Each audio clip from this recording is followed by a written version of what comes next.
important. But this is one of the most talented teams ever to serve the United States and in the United States government. This is a talented group of people. Let's see, I'll go one after another.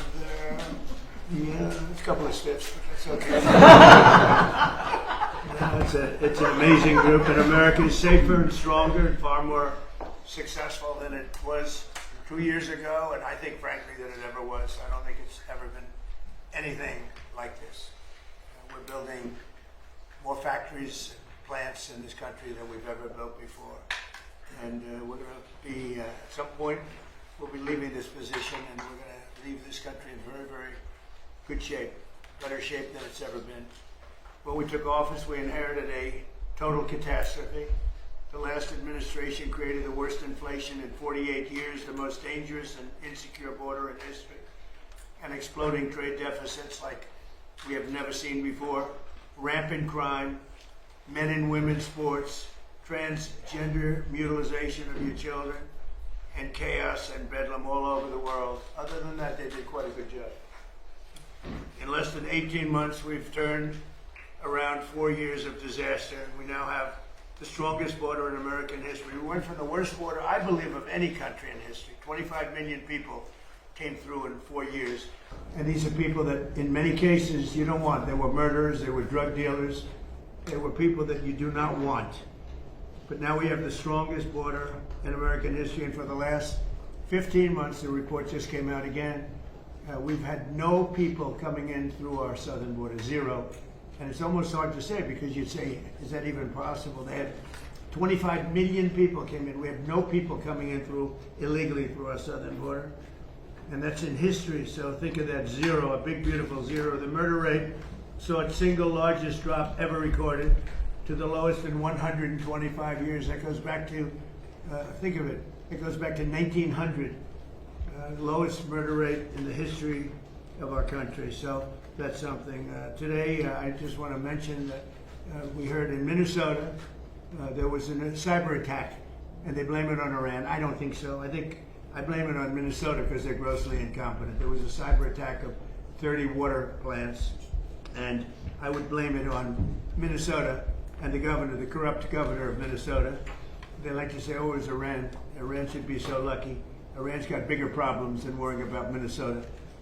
This month it was announced that inflation is dropping at the fastest rate in more than 6 years.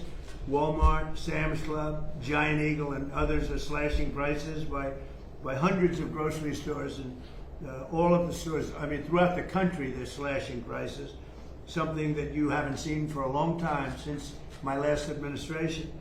The stock market has set 73 all-time record highs since the election. That means all-time record highs, 73 days out of a very short period of time.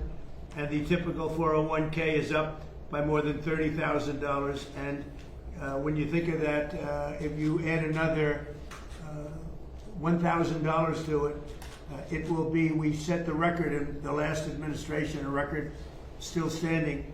This administration is going to blow my last administration away. When the factories that we're building at record, and we're not building them, all over the world they're building. They're coming from all over the world. They're coming from Germany with the cars. They're coming from Germany. They're coming from Japan, South Korea, Canada, Mexico. From all over the world, they're building auto plants here because otherwise they have to pay tariffs. The tariffs have made our country rich and successful. And all of this, I'd like to say it was the election. On November 5th, it was the election, and that's fine.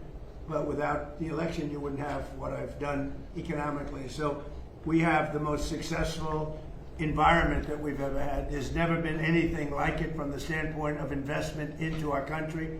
It's 5 to 6 times higher than anybody has ever seen, than any other country, not just us, has ever had. On July 4th, we launched Trump Accounts, a key provision of our great, big, beautiful bill. And these tax-free investment savings accounts have already been activated by over 7 million children. These are investments made in our future, which is our children. Our children are the most important aspect of our future, with more being added each day. So it's a tremendous hit, over 7 million, and really just got going, I would say, Scott, about 2 weeks ago when it was we got the final approvals. and we have over 7 million. Actually, there's never been anything quite like that. But millions of accounts are pre-funded with $1,000 from the U.S. Treasury or generous gifts from private donors like Michael and Susan Dell and others who have given billions of dollars, billions. People are putting up hundreds of millions and billions of dollars into it and buying really a great future for children. When they turn 18 or when they turn 21, instead of having no hope, no future, they will end up with hundreds of thousands of dollars and maybe even more than that. So it's going to be something to see. With modest additional contributions, they'll grow by numbers that should be, it could be over $200,000. We're looking at the timeline. I wish we had an economy like we have now with the stock markets going up, but they will benefit by our country being successful. And we're going to give every child a head start on the American dream. So go to trumpaccounts.gov. They're really something, the whole world's talking about it, and it's far ahead of schedule. Nobody thought it would be as successful as it's been, but it should be. It should be. And we start them off with $1,000, and this was part of the great big beautiful bill. With my most favored nation policy, you could say this is even a bigger thing if that's possible. On drug prices, we're achieving record discounts on prescription drugs. The prescription drugs were going through the roof for many years, and now we're getting record discounts with price differences of 300, 400, 500, 600%. Nobody's ever heard of a thing like that. And what this is all about is that we had the highest prices anywhere in the world by far. Most expensive drugs, prescription drugs, and others. The highest in the world. The whole world was laughing at us. We paid for the rest of the world. We subsidized the whole world. And I said, we're not going to do that. And I started it in the first administration. I took it up. Obviously, Biden wasn't able to do anything about it because you had to get the consent of the drug companies, and you had to get the consent. More difficult would be the consent of other nations. The other nations had to agree, but they were paying a fraction, sometimes 10%, 20%, 40%, 70% less. So I had to call them and I had to get them on, and I said, if you don't do it, we're going to have to charge you tariffs. And they all said no at first, very politely said, sir, we can't do that. We're not going to double our prices. They had to double their prices, and in some cases triple their price, and we would come down. So a pill that sold for $10 in Germany would sell for $130 in New York. Same pill from the same company, the same factory, the same plant, same laboratory, from $10, and we pay $130. I say, no. Now the world is a bigger place, so it's not as bad as it sounds for them. So they went up to 20, and we came down to 20. So we now have the lowest drug prices anywhere in the world. We're tied with the lowest, but we're basically its favored nation. So we have the lowest drug prices anywhere in the world from the highest drug prices anywhere in the world. Now, what that does for your health care, I mean, I see these fake polls where the Democrats have wonderful numbers on this stuff, and they are horrible what they've done. Obamacare is a total disaster. It's a costly wreck. It's unaffordable. We call it the Unaffordable Care Act. It's a disgrace. They never even thought of being able to do something like this. They didn't even try. They didn't even try. So I got the drug companies first, and then I got the countries. And the drug companies agreed because they knew the countries wouldn't agree. And when I called Germany, France, when I called the UK, when I called all of these countries, I said, you got to do it. It's unfair. We're paying 10 times more than you're paying for the same drug. You can't do this.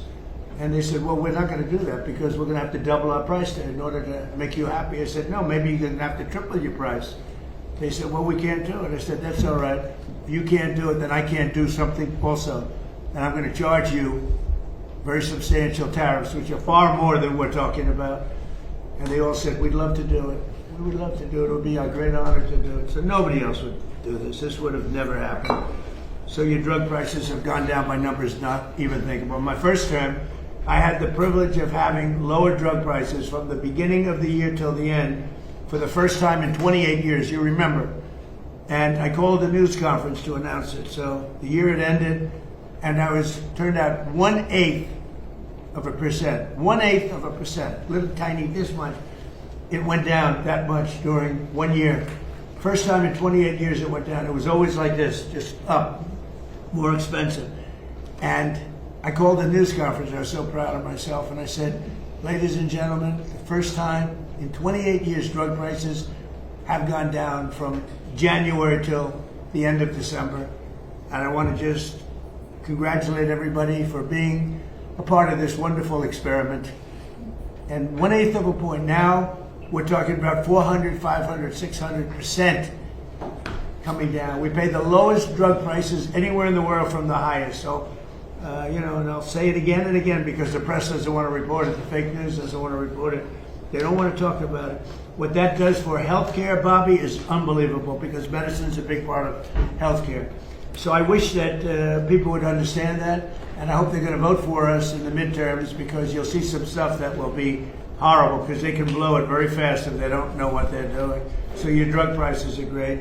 I saw Spain yesterday, and I watched the catastrophe that took place. It looks like an invasion of a country by hundreds of thousands of people.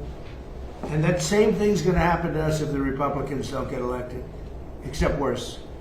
Much bigger, much easier to get into, despite the fact that we have built thousands of miles of wall, which I said we were going to do. But we didn't have that, forget it. But we have the safest border in the world. If we're not in office, our country will be invaded at levels that made Spain look small time. And when I watched it, I said, boy, I'm going to say it because I knew you were going to be at Camp David. And I say, that's going to be a talking point for the midterms. Because when you look at what happened to Spain, they don't know what to do. And it's happening again today. They're coming in by the tens of thousands. They're just invading the country. And what that is weak law, bad management, but very liberal law. They passed a couple of laws, and people read. People are smart. They read from other countries, and they swam that 3-mile swim or however they got in, but nobody's seen anything like it. That will look good compared to what's going to happen to the United States. The biggest thing, the worst thing that Biden did is allowing 25 million people into our country, because many of those people are criminals. They're murderers. A lot of them, 11,888. A lot of them are gone now. We got them out. But they allowed people to come into this country that you can't allow to come into a country. We're also making an unprecedented investment in the United States Armed Forces, where we're doing great. And we rebuilt the armed forces. We rebuilt our military in my first term. But we are doing great with our military. They spent a lot of money in our military. They gave away $300 billion worth of ammo and everything else in Biden's term. But we're building it up fast, and we just have a great military. That's all there is to it. But we rebuilt it in my first term, and we're using it in my second term with Venezuela and other places, and Iran now. Iran is doing very poorly. Just in case you read incorrect stories, they're doing very, very poorly. They're having a hard time. They've been very dishonest. They've been very dishonorable to deal with. But that makes no difference. They're doing very, very poorly. We're also making that investment and looking forward to getting $1.5 trillion next year. And people see now how important it is. We want to keep a safe country. We have to keep a safe country. And the good news is all of that equipment is made in the USA. So we're making it here. It's jobs. And each one of our defense groups are building literally at least 4 new massive plants as we speak, because we want them to move faster. We have the best equipment in the world, but we want them to move faster. We don't want to wait a year or a year and a half. We want to wait a week, maybe. So that's happening, and I think the results are very good. They're building at levels that nobody's ever seen before. And we've had tremendous success, and our military was just proud of it. Again, Venezuela was a one-day war, and we have a great relationship with Venezuela. We're partners with Venezuela now, taking out tens of millions of barrels of oil, and going to Houston, going to Alaska, going to Louisiana, going to different places for refineries, and it's been very much amazing. The administration has done more in 18 months than most administrations have done in 8 years if you had a 2-termer. We've done more in 18 months than anyone's ever seen before. Nobody's ever seen This is the golden age of America. And we have a war that's going on. I guess you call it a war. Maybe I call it a military operation, because they have no Navy. It's been obliterated. Their Air Force has been obliterated. They have no planes. Their missiles have been largely, they have some left. They have some, but they have far fewer than they had 4 or 5 months ago. Their manufacturing capacity is almost gone. The drone capacity is almost gone. There are very few, but they have some. If they have one, that's too many as far as I'm concerned. But we've done an amazing job with Venezuela. We've done an amazing job here. We're in there for 5 months, and I know people like to say, because we've done a much bigger job, much more important job than we originally anticipated. So we're in there for 5 months, and if you look at Vietnam, they were in there for 20 years. You look at Afghanistan, they were in there for many years. You look at any one of the wars, Korea, any one of them, they're in there for many years. We're in for 5 months, and we have obliterated their military capacity. Again, they've got some left, but soon they won't have some left. So I just want to thank everybody around this table. You've been very special. I want to thank a lot of the media people, because many of you have been very, very fair. That's one of the reasons you're here, frankly. But you've been very fair. You've covered me this time, I mean, much more fairly, I think, than the first term. The first term was a great success. We had the greatest economy in history in the first term, and this term is going to blow it away. I think this term is going to actually blow it away. So it's an honor to have you, and I'd like to ask our great Vice President, J.D. Vance, to say a few words, followed by Marco and Pete and Scott and Bobby Kennedy. Okay? Thank you very much, everybody. Please, J.D. Well, great. Thanks, Mr. President. First of all, thanks for having us at this historical and beautiful place. And it's an honor to be on the team, an honor to be able to work on fraud, which is what I want to talk about today, though I know we have a lot of things going on. This has been an amazing team, from Kelly Loeffler at SBA, to Doug at the VA, to Todd and Bobby Kennedy. This really has required a whole of administration approach to try to tackle fraud. There are a few things that I want to talk about and celebrate. The first is that just since the beginning of the Fraud Task Force that I started under the President's leadership and direction, we have identified $230 billion of fraud that's being perpetrated against the American people, and we have halted already $56 billion of that. It's sometimes hard, once the money has already gone out the door, it's hard to get it back, but stopping it from going out the door is how we save the American people. $56 billion, and of course we're going to keep on working on that. Just today, Mr. President, we will announce 17 new anti-fraud actions that will total about $1/3 billion, and that's added to the $230 billion that we've already uncovered. And I want to just talk for the benefit of the American people about why do we care so much about this? Because what I always try to remind people is that fraud has two victims. So to give one concrete example, there is a program that is administered by Medicaid, and that program ensures that low-income moms and low-income babies have access to neonatal care. Now, I think most Americans probably share my view that this is one of the great things about the United States of America, that if we see a baby and we see a young mother that requires help, we help our fellow Americans. That's a good thing. It's something that we should be proud of. And yet, there is a program that has defrauded the moms and the babies who benefit from these. You've gotten people who've gotten rich by setting up false companies that are providing false services. So who loses in that equation? Number one, of course, is the American taxpayer that is $230 billion poorer because of the fraud that this country has let go on. But I actually think most importantly is that we've seen that program run out of money. So we've seen moms and babies unable to access the health care that they need because the fraudsters have gotten rich. That is a disgrace. And until the president ordered us to stop it, no one was doing anything about it. So we've made a lot of progress, Mr. President, in just under a year, but we're going to keep on working at it because we believe the American people deserve to have their money spent as you and the Congress have directed it. There's big numbers you're finding, tremendous numbers. They look like Elliot Ness. Does anybody know who Elliot Ness is? They look like that group of people you have lined up behind you. They're doing a great job. Yes, sir. Billions, think of, not millions, billions of dollars is being recovered, billions. And you haven't seen anything yet. We have things happening that people aren't going to believe. The level of corruption and fraud that took place under the Biden administration was unprecedented. and Minnesota, California, Maine, believe it or not. You know, you think of Maine as this wonderful place. Yep. It's the level of corruption is incredible, all over the place. So, great job. Thank you very much. Thank you, sir. Okay, please. Oh, my turn. Well, first of all, thank you for bringing us out here. I got the chance to drive for the first time in a year and a half, which is the golf cart. It was fun. It was great. And so just a couple points that we all know. We followed in the news, obviously, the events in the Middle East, and others here can talk about that. Not that they're not important, but there's some other issues happening around the world, Mr. President, that you've shown great leadership in that have not gotten nearly as much attention. I think they deserve to mention today. The first is the International Criminal Court is an illegitimate international organization that, frankly, illegitimate. They've made themselves illegitimate because they claim that even if you're not a member of that court, they can come after you. And what that literally means in the future is that American servicemen, political leaders, and others could find themselves under indictment by this International Criminal Court. If you want to know a little bit about it, Jack Smith used to work there. These are the people that think they can go out and basically indict any world leader and haul them into The Hague.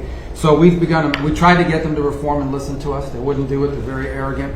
We've now begun an effort to really try to bring that court to heel. By the way, there's no information that they're after me. It could happen. But just so you know, she's talking about it, I'm saying that means that maybe he's not trying to defend me. He is trying to defend Bibi and various other people. But there are many people that shouldn't be looked at that way. But there is no indication that I'm one of them at this moment. That's right. Well, and I actually think the people who are in biggest danger in our system are servicemen, people in uniform. That they'll try to go out for the rest of their lives, will not be able to travel anywhere in the world with their families because they could be arrested on one of these. Imagine, you're a soldier, you fought in a war, and 20 years later they try to come grab you. So this is a big problem. So we've had dozens of countries already join us in this effort. Since we started 2 weeks ago, 5 countries have already quit the ICC and notified them that they're leaving, and we think there'll be more. The second thing is we had an unprecedented ministerial. 60 countries came to Washington and were a part of an effort where we were shedding light on far-left terrorism and violence. You know, if a bomb goes off somewhere and it's tied to some right-wing group or what I don't consider neo-Nazis right-wing, I consider them Nazis, right? But you're going to get a lot of attention on that. But if it's a leftist group, an Antifa group, that gets no coverage, or they ignore the ideological spin and the ideological reason behind it. So we got 60 countries came up here and hopefully creating a strong coalition to go after far left violent terrorism. Go after it and call it by name, and I think we're building a very strong coalition there. We've had some successes in the Middle East, Mr. President. As you know, in the diplomatic front, the deal with Lebanon and Israel is unprecedented. President Ayoun was here a week ago. I think that was the first visit by a Lebanese president in over 30-some-odd years. In fact, this is the first time the Israelis and the Lebanese government have spoken at the official level in close to 30 years. And that was thanks to your leadership. A lot of work to be done to keep that peace and build on it, but it's a real achievable. And of course, as you announced last night, Mr. President, this disarmament deal that you brought about with Steve and Jared's work on Hamas is another big step as well. It's something a lot of people thought would never happen. It needs to happen, but the fact they've even agreed to it is a real achievable. Last point is on the Western Hemisphere. For the first time in 15, 20 years, the overwhelming majority of the countries in the Western Hemisphere are now led by pro-American leaders and pro-American governments. It's an extraordinary achievement, all of it happening through virtually every election that's happened in the Western Hemisphere since you were elected president has elected someone who is pro-American. And I think this is an incredible situation. And last but not least, and I have to thank a number of agencies here, particularly the Department of War, after that terrible earthquake in Venezuela, within 36 hours, the full force of the American government was on the ground providing humanitarian assistance. It was a sight to behold. The USS Ford, I think, was in their port. Our Marines and armed service personnel were helping run their airport and their tower. It is one of the fastest, most dramatic, and most effective humanitarian responses, certainly in recent history, if not ever. And they came at the direction of the president. In fact, within an hour of that earthquake hitting, I remember because I was overseas, the president called and said, make sure we go in there and help these people recover from this. And we did. And thanks to your leadership, Mr. President. It's a great story. Enough needs to be told about it because the credit goes to so many agencies represented here today, but really the Department of War's effort was phenomenal. So thank you. Yes, sir. Thank you very much, Marco. And just before we continue, I want to just congratulate Jay Clayton. He's with us today, as you know. He just had a big victory. He's going to do a fantastic job. He's only done his whole life has been about doing a fantastic job. So Congratulations.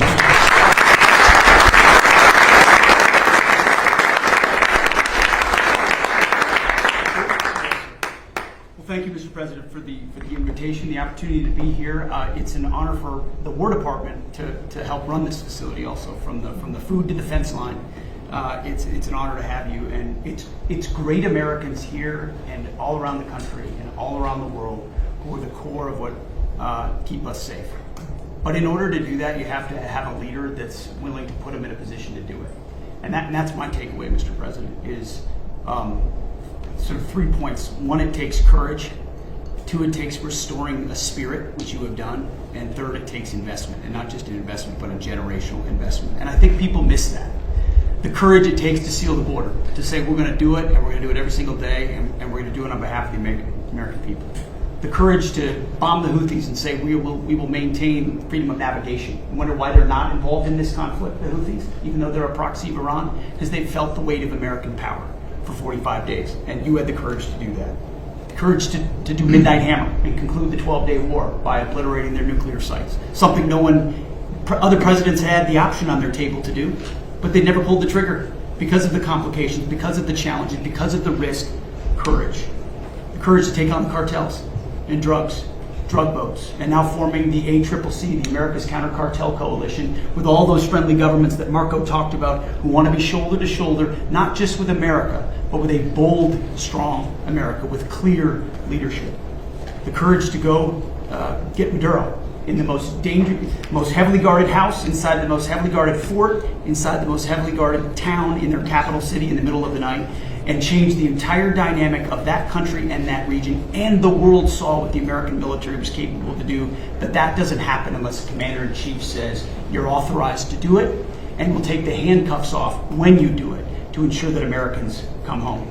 The courage to undertake Epic Fury and this Iranian regime and ensure they never have a nuclear weapon, which remains your commitment. And frankly, the courage to negotiate with people that have shown no willingness to do so honestly, with incredible negotiators who are the best in the world, and give them every opportunity to do it, give those things up peacefully. All of that takes guts. But that comes on the backs of the change in the spirit of our department. You talk about spirit all the time, and you're right to do so. When you rip out DEI, when you rip out social engineering and social justice, and you put in merit, and then you untie the hands of commanders to be commanders, to enforce discipline and accountability, to get back to basics, then you get historic re-enlistment inside our ranks. Our best people, Mr. President, are staying because they want to be in that kind of department. And then historic recruitment record amongst young Americans. Every month, our department breaks records. And when did that trend line start? On Election Day, 2024, when the American people said, I want to serve under this president. And that new name, the Department of War, has become the ethos, the warrior ethos of our department. Again, spirit. And I will note, the flyovers will indeed continue until morale improves. But that's also spirit. Parades, 250, flyovers, the American people seeing and feeling their military in ways they have not in the past. That's spirit. And then finally, Mr. President, a generational investment. You rebuilt the military in your first term. You've spent in your first year $1 trillion, and now we are committed in working with Congress to get $1.5 trillion. But this is not the same way we funded our department in the past.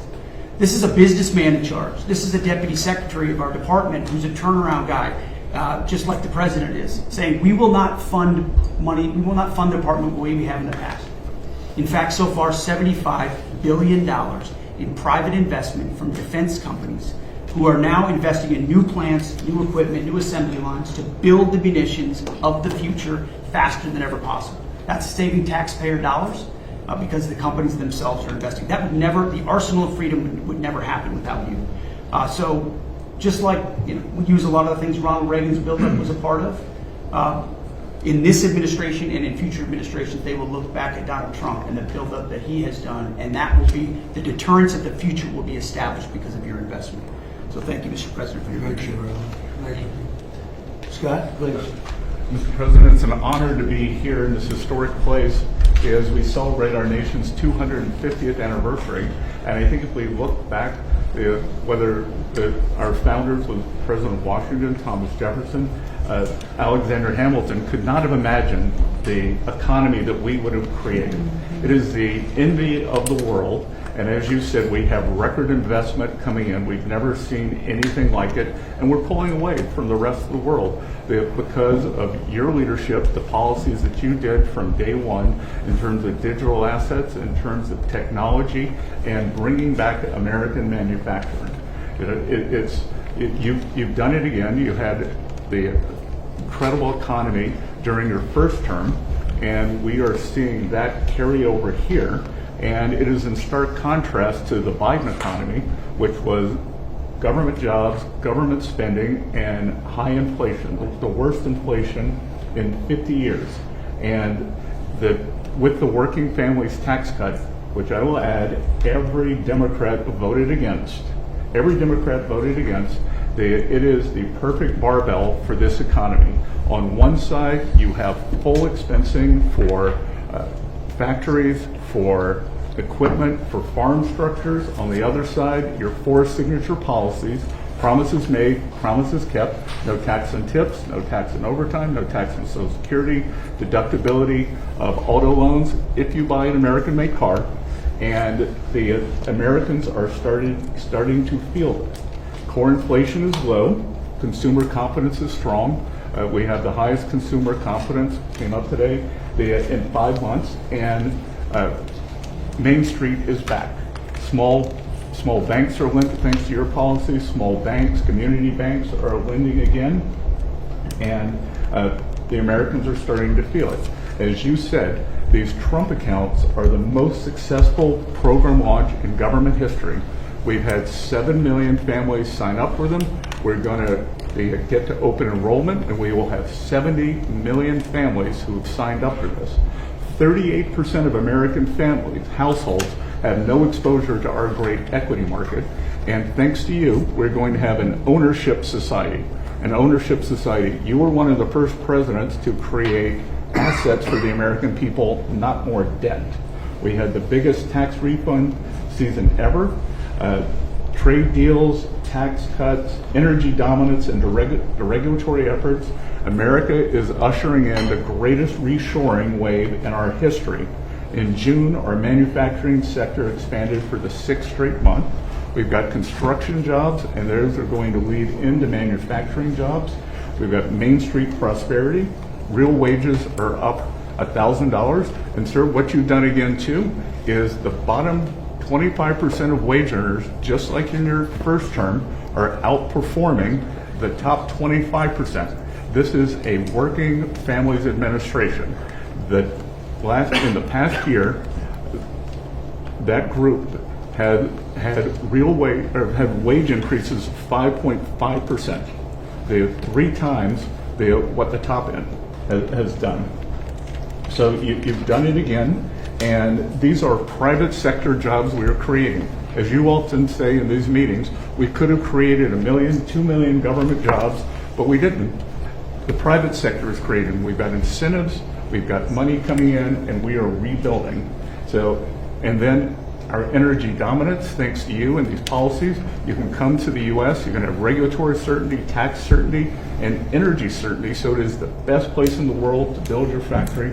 And finally, I want to add, it has been a pleasure to be a part, or a privilege to be a part of, as we've gone from epic fury to economic fury, to constrict, on your orders, constrict the Iranian regime's the financial tentacles all around the world. We started it on your orders. We started it in March 2025. In December of 2025, the largest bank in Iran collapsed. The central bank had to print money, caused inflation. Now they got 180% inflation. They aren't able to pay their troops.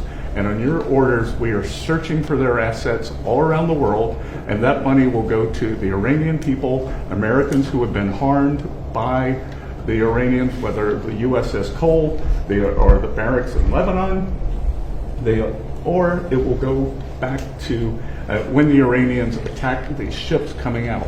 So it's been a privilege to be part of that, and I look forward to the rest of it. Thank you very much. And I want to just add that today there are more people working in the United States than at any time in the history of our country. We have more people working today. And we'll think of that number. I mean, more people working today by far than at any time in the history of our country. So it's been something very, very special. Bobby, please. Thank you, Mr. President. Let me just take a moment to take note of the historical significance of this occasion. Before the press came in, you asked all the cabinet members who had been to Camp David before, and I think about 3/4 of them had. I raised my hand, but I haven't been here for 62 years. I came here on weekends, as many weekends as we could between 1961 and 1963. My father loved this place. My uncle loved this place. Nobody knows about this because it's not in the history books, but he was resentful at Dwight Eisenhower for renaming it Camp David. And if he had made it to his second term, he was going to rename it Shangri-La, which was the original name that Roosevelt had named it. But my uncle prided himself on being the most open, transparent administration in history. He was the first president to have televised press conferences. During his 1,000 days in office, he had about 30 press conferences. You, Mr. President, have press conferences every day. Nobody's done anything like that. And here you've opened the inner sanctum of the presidency for the first time in history, and I think that's a beautiful thing. Because you also face, although you gave these guys a lot of compliments, the most hostile press corps that any president in United States history I was trying to uniformly. So, anyway, I'm going to talk just briefly about a subject you alluded to, which is the MFN, and just so everybody has the background, you were ear to every president promised to fix that disparity between what we pay and what the other developed countries pay. When you came into office, the list price for Ozempic was $1,350 for Americans. You could get it at any pharmacy in London, Hamburg, Frankfurt for $88. And every president, President Bush, President Biden, President Clinton, President Obama, have all promised to fix this, and none of them did anything. You fixed it. But today,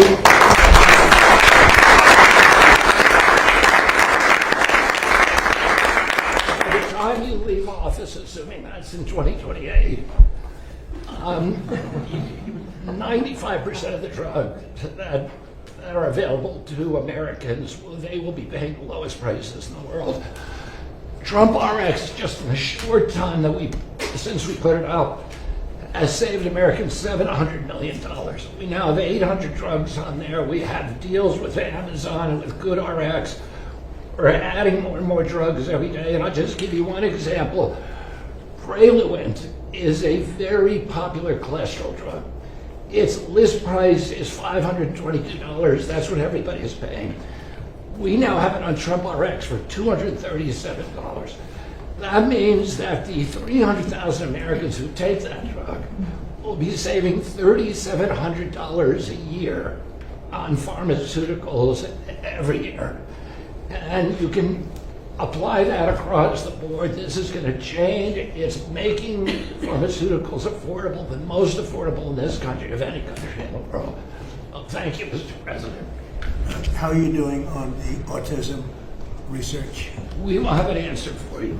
We just got That's so important. uh, Okay, we'll be talking about that. We'll be having something of interest. Such an important thing. There's a picture of your uncle right there on the wall. I know he's looking handsome guy, and that's quite a picture. Did you see it? Yeah. So maybe that gave me the idea to start out that way, but it's quite a picture. Any questions? Mr. President, Mr. President. Go ahead. We've seen these strikes between Iran and the United States over the past 10 days. How do you go about reviving the ceasefire and getting diplomacy back on track? Well, I think we just want to win. We just want to win. We're doing very well. We're trying to be nice as you can be in a situation like that. But they're being decimated. They have no navy. They have no air force. They have no anti-aircraft. Doesn't mean they don't have any capability. They have some, but very little. We just want to win. We don't want to have them. It's very simple. They cannot have a nuclear weapon. Iran will not have a nuclear weapon, and they can't have a nuclear weapon. If they did, the Middle East would have been wiped out by now. if I didn't stop the JCPOA, the Obama deal, if I didn't terminate that, they would have had a nuclear weapon. I believe Israel would no longer be with us and big parts of the Middle East and perhaps other countries in different continents, frankly, because these people are crazy. So they cannot have a nuclear weapon, and they won't. Mr. What President, do you Mr. President. expect over the next 4 weeks, 8 Well, weeks? we'll be hitting them. We'll be hitting them very hard. And at some point they're going to say, we just can't take it anymore. Mr. President, on the disarmament deal that you announced, do you have assurances from Israel that they are on board with this deal? And what comes first? Does Israel pull back and then Hamas disarms, or does Hamas need to disarm and then Israel leaves So we Gaza? do have an understanding with Israel. Israel is very happy about it. Israel helped us with it. And they've been very good. They've been very good about it. Most people said that would be a deal that would be undoable. Now, will it go through its ups and downs? It's a very complex situation over there. The people are very complex and difficult. Many cases wonderful, in many cases not so wonderful. But that will be it's a great breakthrough. Nobody thought that would be possible, to disarm Hamas. That shows you how much success we're having with Iran. Because if you go 4 months ago, 5 months ago, a deal like that would have been impossible. So it's a big step for the Middle East, and people are really impressed by it, and they're surprised by it. And what comes first, Mr. President? What comes first? Mr. Infantino speak to you about their proposal to sell a stake in the World Cup, and is that something you support, having just About happened? who? Did FIFA or Mr. Infantino speak to you about their proposal to sell a stake in the No, I World didn't Cup? spoke to him. Mr. President, you said this morning on Truth Social that victims of government abuse should be paid back. Yeah. Even if it's not the anti-weaponization fund, would you still want the acting attorney general? Well, I'm to find a talking new way about to do the that? weaponization against large numbers of people in our country by the Biden administration and by Obama, but by the Biden administration in particular in this case. But large numbers of people, their lives have been ruined, they've been destroyed, their families have been, decimated. They've gone to prison for no reason whatsoever. There's never been a group of people, most likely, I can think of a couple that were treated pretty badly, groups, but there's essentially never been a group of people treated so badly as these people. And this fund was not for me. This fund was for those people that have been weaponized, that have been abused. Now, I was abused. They attacked my house, Mar-a-Lago, where I live, and I was, big damages should have been given to me. I don't want anything. I'm not talking about myself. I think that there's a group of people in this country, history will show, that were treated like nobody else has ever been treated. So badly, so horribly. Their families have been ruined. Many, many suicides. They've committed suicide. People that were very successful, that wanted to go to a rally or an event and ended up spending the rest of their lives in horror. No, so you can say what you want about the fund, and they've agreed to not have a fund. But there are a lot of people that are very upset about it. A lot of Republican people, a lot of Democrat people are very upset about it. A lot of people were covered. I wasn't covered by that fund. I don't want to be covered by the fund. I probably was abused more than anybody in the history of our country. But I wasn't looking for that. But there were a lot of people, and I'll tell you something. Todd Blanche is a very, very good man, and he shouldn't be in the middle of this. He should get approved, because you will never get anybody like him. You're never going to get anybody. And to make him a pawn in this whole thing, this is being done by a senator, and I don't really blame him, to be honest with you. I endorsed his opponent, and as soon as I endorsed his opponent went through the roof, and he won the primary election in Texas for the Senate. And the man that lost, the man that I didn't endorse, has become very angry, and that's okay. I understand that. I probably would do the same thing. You want to know the truth? I think I do the same thing. Mr. President, on that though, do you agree, just to be clear, do you agree with the acting attorney general that the anti-weaponization fund is dead? And why not just put that in Well, writing? it is dead, but I wish it weren't, to be honest with you. I think people were horribly treated, horribly abused. This has nothing to do with Todd. This was me. Horribly abused, and I'd like to see them compensated for the pain. They lost their families. They committed suicide. Many people committed suicide. They went down for an innocent journey. And I'm not only talking there, I'm talking about not even having to do with that. The way they were treated. The Biden administration and the Obama administration weaponized government. and destroyed lives. Do you Mr. want to President, Are you find willing to accept limits on the scope of the audit immunity deal in order to get Attorney General Blanche confirmed? Well, no, he should be approved forthwith. I mean, you're never going to get a person like that. Everybody agrees to it. Don't forget, Senator Cornyn thought he was phenomenal until he lost. You know, when he lost, is that a correct statement? You come from Texas. I mean, he thought this was the most incredible person. And then when he lost because of me. I endorsed somebody else. And as soon as I endorsed the other person became a rocket ship upward. And he lost. And, you know, I think I'd be the same. But would you When- accept I mean, limits on I shouldn't say that, but I'd be upset also. And so I fully understand it. He shouldn't be that way. I shouldn't be that way. But he is that way. He's become a very angry person. And I understand. You have a couple of others that I've caused their defeat to. And, you know, you'll probably hear from them too. Yeah. Mr. President, back on Iran, there was a report that you got a proposal from the military to go big and hit them hard over 10 or 14 days. Well, we're going big. Are you going to consider? We've already gone big. Look, I mean, what's big? They had 159 ships. That was their entire Navy, 159. Their entire Navy is laying at the bottom of the sea. I'd say that's going big.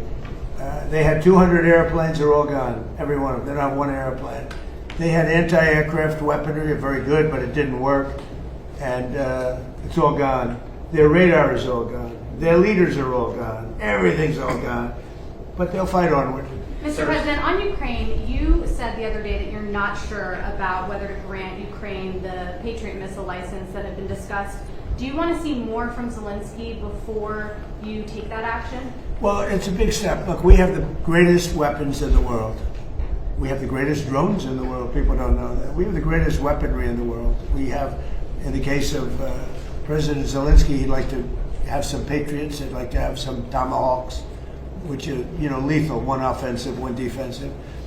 But when you give somebody the right, very complex weapons, by the way. I mean, the Patriot, as an example, the other day you read that 5 missiles were shot. They were going 8,600 miles an hour. Think of it, 8,600. Now a car, if you go 60, it gets to be a little faster. If you go 100, 8,600 miles an hour. And they were big missiles.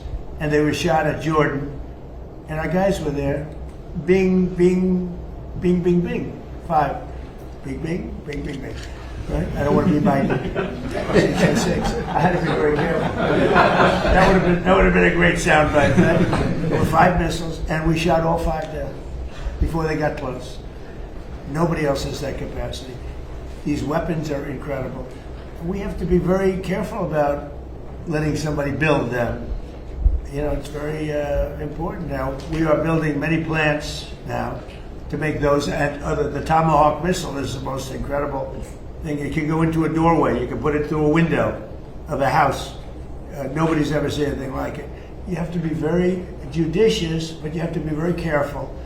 Now, we have not agreed to that. We're talking about it, but it's a hard thing to give away that kind of technology.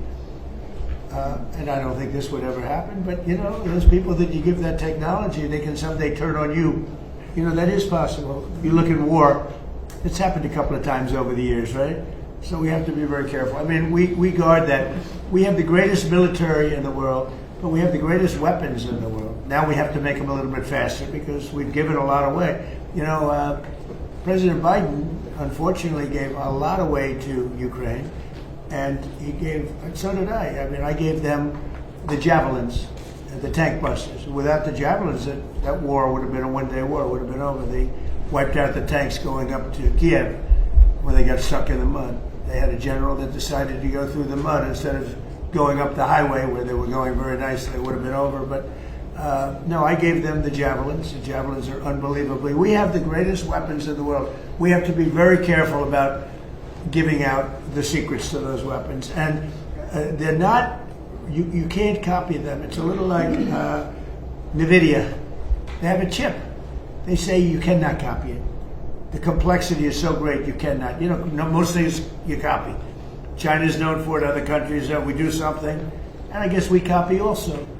But most things you can copy pretty easily. There's a chip that they made, their ultimate chip, and they always have the ultimate chip. And I say, well, why doesn't somebody copy it? Because they can't, the complexity. they can't copy our weapons. We have the greatest weapons in the world, many of them. Those are just 2 or 3 that I mentioned, but you cannot copy them, so we have to be very careful. Mr. President, Sir, Trump. as Hamas disarms as part of this plan, who do you see as taking possession of those weapons that they had? Does that go to the new government? Or It's does going to it? be the Board of Peace, mostly. It's going to be run by the Board. This Board of Peace has been it's led by some amazing people. Board of Peace.